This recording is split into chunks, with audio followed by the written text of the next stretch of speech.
नमस्कार। श्रीमद् वाल्मीकि रामायण अखंड पाठ में आज का हमारा सर्ग है 69तमः सर्गः अर्थात 69वां सर्ग अरण्यकांड से। और इस सर्ग में है लक्ष्मण का अयोमुखी को दंड देना तथा श्री राम और लक्ष्मण का कबंध के बाहुबंध में पड़कर चिंतित होना। तो चलिए प्रारंभ करते हैं आज का पाठ। कृत्वैव मुदकं तस्मै प्रस्थितौ राघवौ तदा अवेक्षन्तौ वने सीतां जग्मतुः पश्चिमां दिशं तां दिशं दक्षिणां गत्वा शरचापासि धारिणौ अविप्रहतमैक्ष्वाकौ पन्थानं प्रतिपेदतुः गुल्मैर्वृक्षैश्च बहुभिर्लताभिश्च प्रवेष्टितम् आवृतं सर्वतो दुर्गं गहनं घोरदर्शनम् व्यतिक्रम्य तु वेगेन गृहीत्वा दक्षिणां दिशम् सुभीमं तन्महारण्यं व्यतियातौ महाबलौ ततः परं जनस्थानात् त्रिकोशं गम्य राघवौ क्रौञ्चारण्यं विविशतुर्गहनं तौ महौजसौ। तो जटायु को जलांजलि दान करके उनका दाह संस्कार करके अब वो दोनों रघुवंशी बंधु राम लक्ष्मण वहाँ से प्रस्थित हुए और पुनः वन में सीता की खोज करते हुए पश्चिम दिशा नैऋत्य कोण की ओर गए। धनुष बाण और खड्ग धारण किए वे दोनों इक्ष्वाकु वंशी उस दक्षिण पश्चिम दिशा की ओर आगे बढ़ते हुए एक ऐसे मार्ग पर जा पहुँचे जिस पर लोगों का आना जाना नहीं होता था। वह मार्ग बहुत से वृक्षों, झाड़ियों और लता बेलों द्वारा सब ओर से घिरा हुआ था। बहुत ही दुर्गम, गहन और देखने में भयंकर कठिन मार्ग था वो। उसे वेग पूर्वक लांघ कर वे दोनों महाबली राजकुमार दक्षिण दिशा का आश्रय ले उस अत्यंत भयानक और विशाल वन से आगे निकल गए। तदनंतर जनस्थान से 3 कोस दूर जाकर वे महाबली श्री राम और लक्ष्मण क्रौंच अरण्य नाम से प्रसिद्ध एक गहन वन, एक गहरे घने वन के जंगल के भीतर गए। वह वन अनेक मेघों के समूह की भांति श्याम प्रतीत होता था।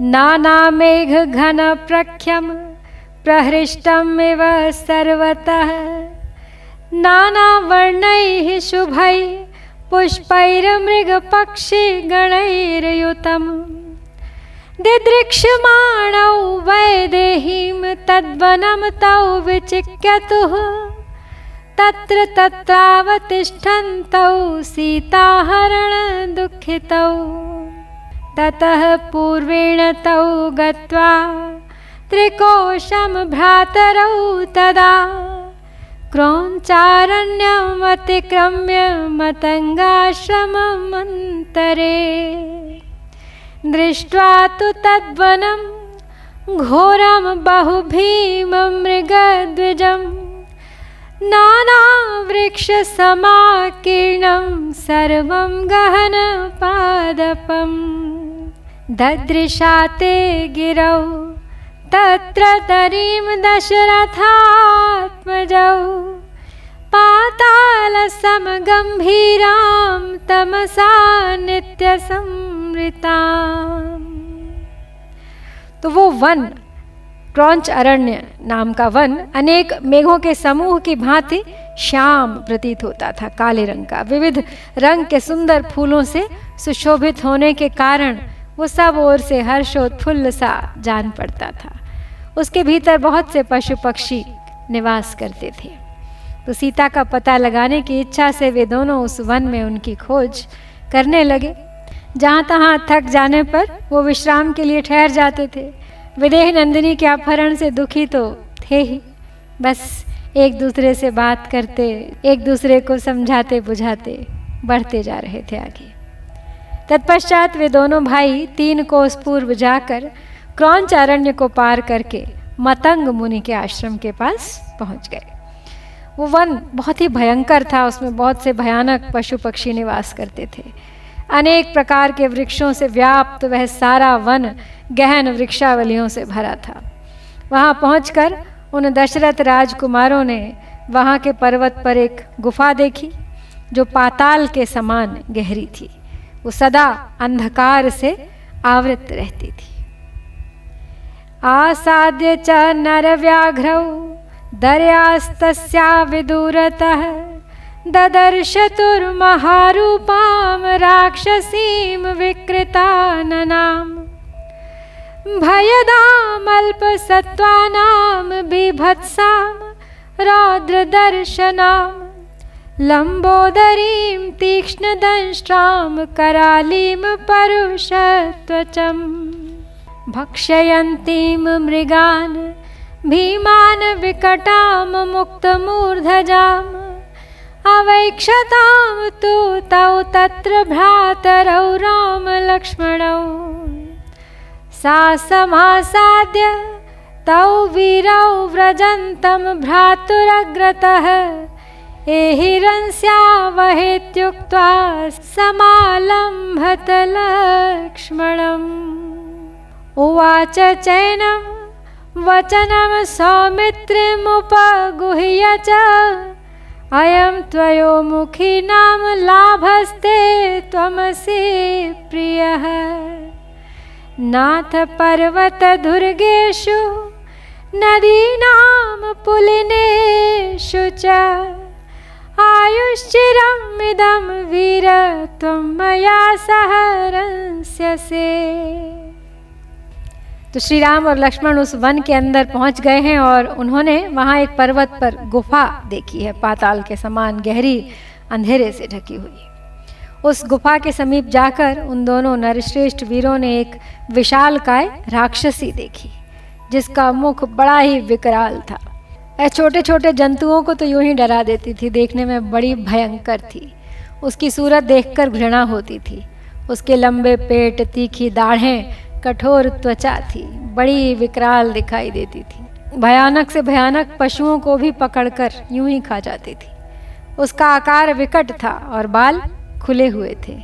उस कंदरा के समीप दोनों भाई श्री राम और लक्ष्मण ने जब उसे देखा, फिर वो राक्षसी उन दोनों वीरों के पास आई और अपने भाई के आगे आगे चलते हुए लक्ष्मण की ओर देखकर बोली, आओ हम दोनों रमण करें। ऐसा कहकर उसने लक्ष्मण का हाथ पकड़ लिया।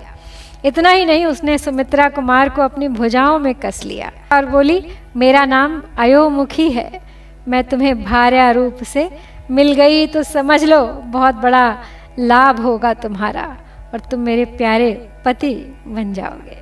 हे प्राणनाथ वीर, यह दीर्घ काल तक स्थिर रहने वाली आयु पाकर तुम पर्वत की दुर्गम कंदराओं में तथा नदियों के तटों पर मेरे साथ सदा रमण करोगे। पहले शूर्पणखा थी, अब ये एक दूसरी राक्षसी अयोमुखी जिसकी कुदृष्टि पुनः लक्ष्मण पर ही है। एवं मुक्तस्तु कुपितः खड्गमुद्धृत्य लक्ष्मणः कर्णनासस्तनं तस्या निचकर्तारिसूदनः कर्णनासे निकृते तु विस्वरं विननादसा यथा गतं प्रदुद्राव राक्षसी घोरदर्शना तस्यां गतायां गहनं व्रजन्तौ वनमोजसा आसेदतुरमित्रघ्नौ भ्रातरौ रामलक्ष्मणौ लक्ष्मणस्तु महातेजा सत्त्ववाञ्छीलवाञ्छुचिः अब्रवीत् प्राञ्जलिर्वाक्यं भ्रातरं दीप्ततेजसम्। राक्षसी ने जब ऐसा कहा तो शत्रुसूदन लक्ष्मण तो क्रोध से जल उठे उन्होंने फिर से वही दोहराया, तलवार निकाली, उसके नाक, कान और स्तन काट डाले। नाक और कान के कट जाने पर वो भयंकर राक्षसी जोर जोर से चिल्लाने लगी और जहाँ से आई थी उधर ही भाग गई। तो उसके चले जाने पर अब दोनों श्री राम और लक्ष्मण बड़े वेग से चलकर एक दूसरे गहन वन में जा पहुँचे। तब फिर महातेजस्वी, धैर्यवान, सुशील एवं पवित्र आचार विचार वाले लक्ष्मण ने हाथ जोड़कर अपने तेजस्वी भ्राता श्री रामचंद्र जी से कहा। यहाँ पर लक्ष्मण के लिए जिन विशेषणों का उपयोग किया गया है आमतौर पर ऐसा नहीं था। तो उसके चले जाने पर अब दोनों श्री राम और लक्ष्मण बड़े वेग से चलकर एक दूसरे गहन वन में जा पहुँचे। उस समय महातेजस्वी, धैर्यवान, सुशील एवं पवित्र आचार विचार वाले और राम के रोष को देखकर लक्ष्मण के भीतर बहुत धैर्य आ गया है। स्पंदते मे दृढ़ं बाहुरुद्विग्नम् इव मे मनः प्रायश्चाप्यनिष्टानि निमित्तान्युपलक्ष्ये तस्मात् सज्जीभवार्य त्वं कुरुष्व वचनं मम ममैव हि निमित्तानि सद्यः शंसन्ते सम्भ्रमम्। एष वञ्चुलको नाम पक्षी परमदारुणः आवयोर्विजयं युद्धे शंसन्निव विनर्दति तयोरन्वेषतोरेवं सर्वं तद्वनमोजसा संजज्ञे विपुलः शब्दः प्रभञ्जन्निव तद्वनम् संवेष्टितमिवात्यर्थं गहनं मातरेश्वना वनस्य तस्य शब्दो अभूद्वनमापूरयन्निव। लक्ष्मण श्री राम से कहते हैं कि हे आर्य, मेरी बाईं बाँह जोर जोर से फड़क रही है और मन उद्विग्न सा हो रहा है। मुझे बार बार बुरे शकुन, अपशकुन दिखाई देते हैं, इसलिए आप भय का सामना करने के लिए तैयार हो जाइए और मेरी बात मानिए। ये जो बुरे शकुन हैं वे केवल मुझे ही तत्काल प्राप्त होने वाले भय की सूचना देते हैं। इसके साथ एक शुभ शकुन भी हो रहा है मुझे। यह जो वंजुल नामक अत्यंत दारुण पक्षी है, यह युद्ध में हम दोनों की विजय सूचित करता हुआ सा जोर जोर से बोल रहा है। इस प्रकार बलपूर्वक उस सारे वन में वे दोनों भाई जब सीता की खोज कर रहे थे तो वहाँ बड़े जोर का शब्द हुआ जो उस वन का विध्वंस करता हुआ सा प्रतीत होता था। उस वन में जोर जोर से आंधी चलने लगी, वह सारा वन उसकी लपेट में आ गया।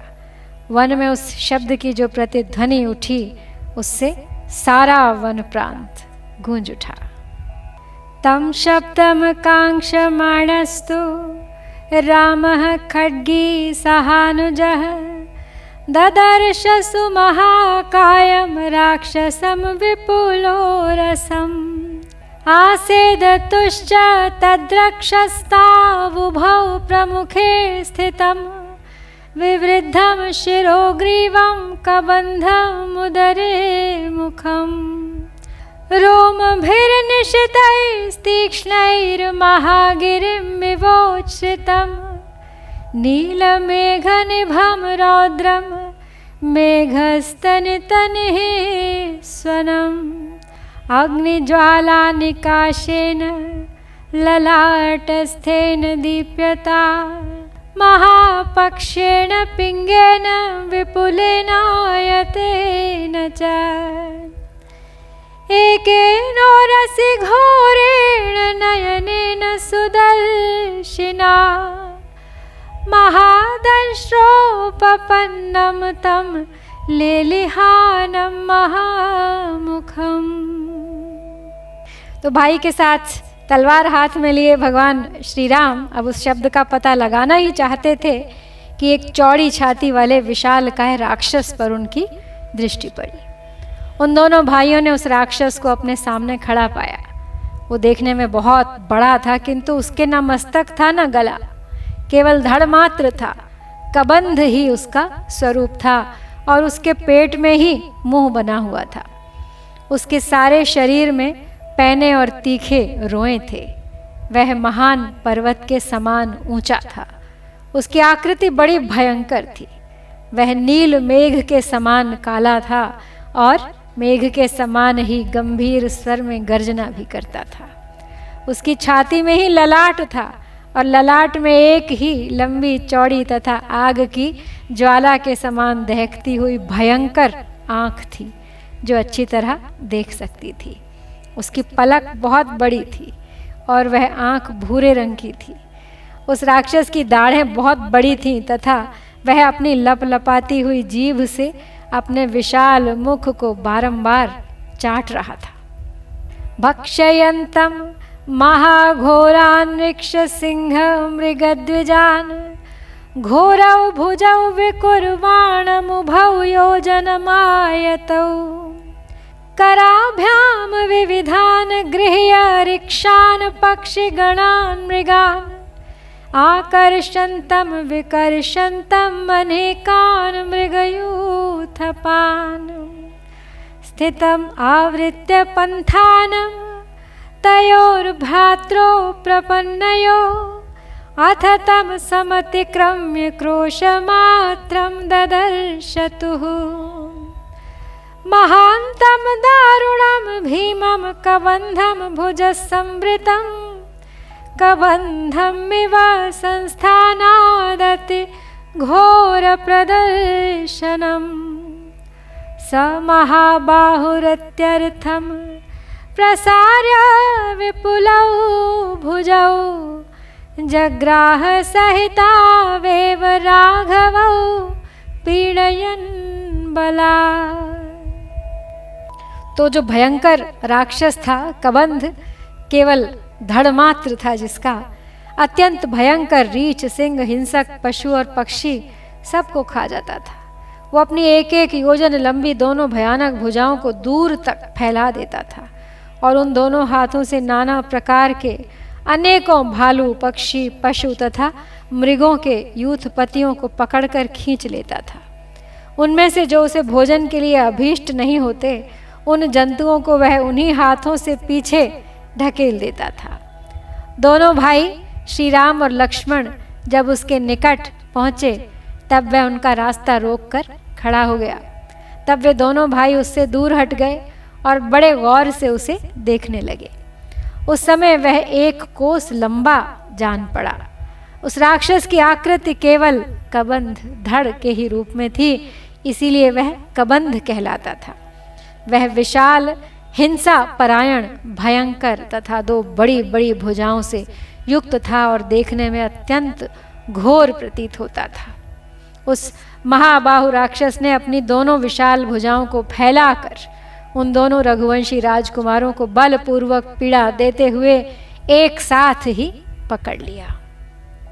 खड्गिनौ दृढ़ धन्वानौ तिग्म तेजौ महाभुजौ भ्रातरौ विवशम प्राप्तौ कृष्यमाणौ महाबलौ तत्र धैर्याश्च शूरस्तु राघवो नैव विव्यथे बाल्यादनाश्चयाच्चैव लक्ष्मणस्त्वभिविव्यथे उवाच च विषण्णः सन् राघवं राघवानुजः पश्य मां विवशं वीर राक्षसस्य वशं गतम् मयैकेन तु निर्युक्तः परिमुच्य स्वराघव मां हि भूतबलिं दत्त्वा पलायस्व यथा सुखम् अधिगन्तासि वैदेहीमचिरेणेति मे मतिः प्रतिलभ्य च काकुत्स्थ पितृपैतामही मही। तो राम और लक्ष्मण दोनों के हाथों में तलवारें थीं, दोनों के पास मजबूत धनुष थे और वे दोनों भाई प्रचंड, तेजस्वी, विशाल भुजाओं से युक्त तथा महान बलवान भी थे। तो भी वो उस राक्षस के द्वारा खींचे जाने पर विवशता का अनुभव करने लगे। उस समय वहाँ शूरवीर रघुनंदन श्री राम तो धैर्य के कारण व्यथित नहीं हुए, परंतु बाल बुद्धि होने तथा धैर्य का आश्रय न लेने के कारण लक्ष्मण के मन में बड़ी व्यथा हुई। तब श्री राम के छोटे भाई लक्ष्मण विषादग्रस्त हो रघुनाथ जी से बोले, वीरवर देखिए, मैं राक्षस के वश में पड़कर विवश हो गया हूँ। हे रघुनंदन, एकमात्र मुझे ही इस राक्षस को भेंट देकर आप स्वयं इसके बाहुबंध से मुक्त हो जाइए। इस भूत को मेरी ही बलि देकर आप सुखपूर्वक यहाँ से निकल भागिए। मेरा विश्वास है कि आप शीघ्र ही विदेह राजकुमारी को प्राप्त कर लेंगे। तत्र माम राम राज्यस्थ स्मर्तुमर्हसि सर्वदा, लक्ष्मणेनैव मुक्तस्तु रामः सौमित्रिम् अब्रवीत्। मा स्मत्रासं वृथा वीर नहि त्वादृग्विषीदति, एतस्मिन्नन्तरे क्रूरो भ्रातरौ राम लक्ष्मणौ। तावुवाच महाबाहुः कबन्धो दानवोत्तमः, कौ युवां वृषभस्कन्धौ महाखड्गधनुर्धरौ। घोरं देशमिमं प्राप्तौ दैवेन मम चाक्षुषौ, वदतं कार्यमिह वां किमर्थं चागतौ युवाम्। इमं देशम् अनुप्राप्तौ क्षुधार्तस्येह तिष्ठतः, सबाणचापखड्गौ च तीक्ष्णशृङ्गाविवर्षभौ। माम तूर्णमनुसम्प्राप्तौ दुर्लभं जीवितं हिमां, तस्य तद्वचनं श्रुत्वा कबन्धस्य दुरात्मनः। उवाच लक्ष्मणं रामो मुखेन परिशुष्यता, कृच्छ्रात् कृच्छतरं प्राप्य दारुणं सत्यविक्रम। लक्ष्मण श्री राम से विनती करने लगे कि इस राक्षस के कब्जे में मुझे ही छोड़ दीजिए और आप स्वयं को मुक्त करके यहाँ से निकल जाइए। हे ककुत्स्थ कुलभूषण श्री राम, वनवास से लौटने पर पिता पितामहों की भूमि को अपने अधिकार में लेकर जब आप राज सिंहासन पर विराजमान होइएगा, तब वहाँ सदा मेरा भी स्मरण करते रहिएगा। तो लक्ष्मण के ऐसा कहने पर श्री राम ने उन सुमित्रा कुमार से कहा, वीर तुम भयभीत मत हो, तुम्हारे जैसे शूरवीर इस तरह विषाद थोड़ी करते हैं। तो इसी बीच उस क्रूर हृदय वाले दानव शिरोमणि महाबाहु के उन दोनों भाई श्री राम और लक्ष्मण से कहा, तुम दोनों कौन हो? तुम्हारे कंधे बैल के समान ऊंचे हैं और तुमने बड़ी बड़ी तलवारें और धनुष धारण कर रखे हैं। इस भयंकर देश में तुम दोनों किस लिए आए हो? यहाँ तुम्हारा क्या कार्य है, बताओ। भाग्य से ही तुम दोनों मेरी आंख के सामने पड़ गए हो। मैं तो यहाँ भूख से पीड़ित होकर खड़ा था और तुम स्वयं धनुष बाण और खड्ग लिए तीखे सींग वाले दो बैलों के समान तुरंत ही इस स्थान पर मेरे निकट आ पहुँचे। अब तो तुम दोनों का जीवित रहना बहुत कठिन है। दुरात्मा कबंध की ये बातें सुनकर लक्ष्मण भयभीत हो उठे थे। तो श्री राम ने सूखे मुंह वाले लक्ष्मण से कहा, हे सत्य पराक्रमी वीर, कठिन से कठिन असह्य दुख को पाकर हम दुखी थे ही, और अब देखो ये कैसा महान संकट आ गया है।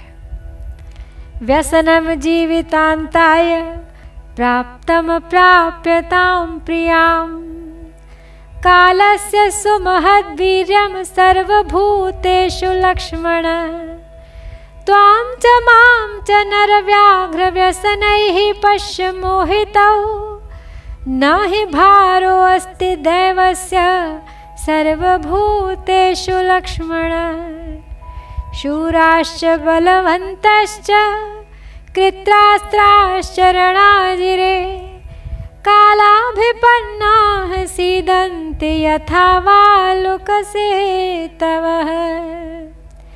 इति ब्रुवाणो दृढः सत्यविक्रमो, महायशा दाशरथिः प्रतापवान्, अवेक्ष्य सौमित्रिं मुदग्रविक्रमः स्थिरां तदा स्वां मतिमात्मना करो।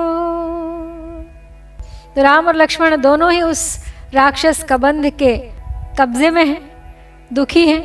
एक तो पहले से ही सीता के हरण से दुखी थे, उन्हें खोजने का प्रयास कर रहे थे लेकिन कोई सफलता हाथ नहीं लग रही थी, और अब उसके ऊपर से ये महान संकट आ गया था जिससे जीवन का अंत समीप नजर आ रहा था।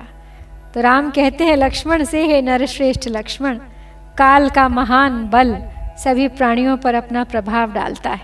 देखो ना, तुम और मैं दोनों ही काल के दिए हुए अनेकानेक संकटों से मोहित हो रहे हैं। हे सुमित्रा नंदन, दैव अथवा काल के लिए संपूर्ण प्राणियों पर शासन करना कठिन नहीं है। जैसे बालू के बने हुए पुल पानी के आघात से ढह जाते हैं, उसी प्रकार बड़े बड़े शूरवीर, बलवान और अस्त्रवेत्ता पुरुष भी में काल के वशीभूत हो कष्ट में पड़ जाते हैं।